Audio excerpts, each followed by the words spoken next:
The subcommittee will now come to order. The chair will recognize himself for 5 minutes for the purpose of an opening statement. So welcome to the Environment, Manufacturing, and Critical Materials Subcommittee's markup of 3 bills to preserve Americans' access to affordable, reliable, and secure vehicles and fuels. Less than 3 weeks ago, this subcommittee held a legislative hearing on the legislation being marked up today. We heard testimony from Joe Goffman, Principal Deputy Administrator of the EPA's Office of Air and Radiation, who, in my view, struggled to justify the Biden administration's rush to rapidly electrify America's vehicles. We also heard from key stakeholders, including the presidents of American fuel and petrochemical manufacturers and the Minnesota Auto Dealers Association, who voiced strong support for the legislation on our agenda today. AFPM President Thompson warned us that without legislation to curb these abuses, the Biden EPA's policies would directly benefit our global adversaries. Why? Well, for example, China dominates the global supply chain for EVs by controlling 80% of lithium refining. They control half of all cobalt production. They control nearly 100% of refining and processing of critical minerals. And now, on top of that, they're cornering the global market on oil refining as we're shutting ours down. We need to pump the brakes on the Biden administration's policies and regulations that essentially mandate EVs on an irresponsible rush to green timeline.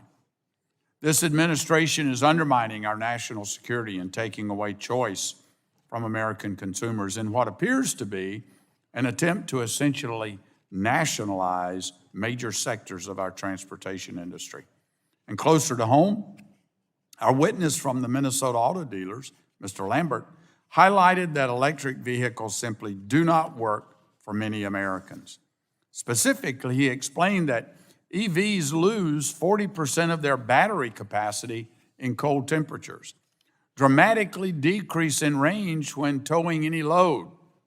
He pointed out that a lack of dependable charging infrastructure that urban and rural Americans can access and these EVs come at a much higher price than their gas and diesel powered counterparts. In other words, if you use your pickup truck for work, EVs won't work for you. So to preserve the choice in vehicles Americans prefer and can afford, Republicans have solutions, and we're marking those up here today. First, from Representatives Joyce, Latta, Bilirakis, and Obernolte, their bill would limit the EPA's ability to issue California a waiver of national vehicle emission standards if the state's policies directly or indirectly limit the sale of new internal combustion engine vehicles.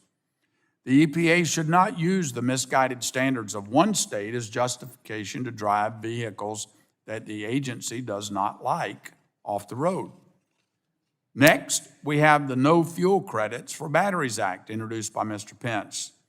The bill addresses the EPA's disastrous efforts to simply make up the legal authority needed to introduce electricity into the renewable fuel standard. After heavy criticism, including from this committee, the EPA itself decided not to move forward with the ERIN's proposal, quote, at this time.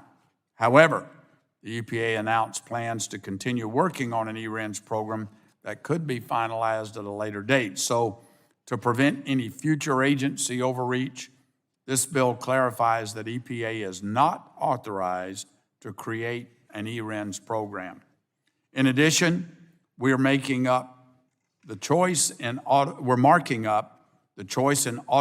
Retail Sales Act, or the CARS Act, introduced by Mr. Walberg.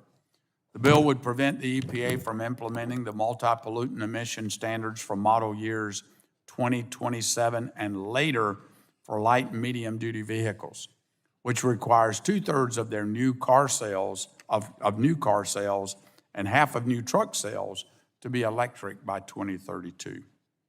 The bill also prevents EPA from issuing regulations in the future that would mandate the use of one vehicle technology or limit the availability of vehicles based on engine type. And I'll be entering an article into the record today, an article from just this past Monday from Axios entitled, unsold electric cars are piling up on dealer lots. It details that in many cases, EVs are currently sitting at dealers twice as long as hybrid and gas-powered models. My friends, it's clear that the American people are not sold on this rush to EV agenda. We must prevent the Biden administration from imposing EV mandates that do not align with consumer preferences, occur at a pace and scale that would directly increase costs for working Americans, and that would undermine our national security, all for very questionable environmental gain. Today's markup is a key step towards protecting consumer choice in transportation. I look forward to advancing the three bills on our agenda today, and I yield back. The chair now recognizes the gentleman from New York, Mr. Tomko, for 5 minutes for his opening statement.